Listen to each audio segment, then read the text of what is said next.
What's up YouTube, Cassian Nuñez here to talk to you about crypto. Finance for the everyday millennial. Hard charging solutions.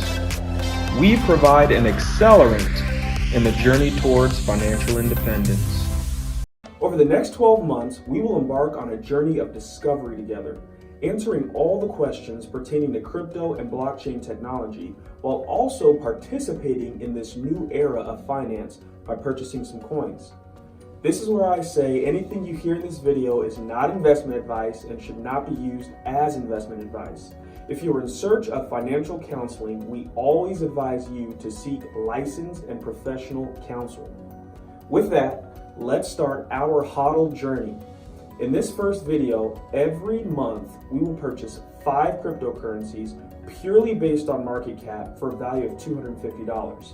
The next 5 coins will be decided by you, the wonderful audience, with another value of $250 for a total of $500 per month.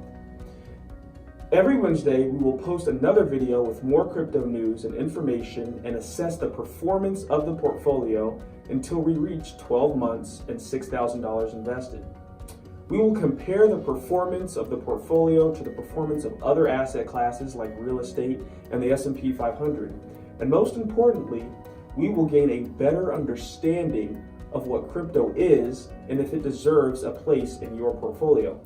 I thank you so much for watching this first installment, and I hope to see you next week for our very first round of purchases.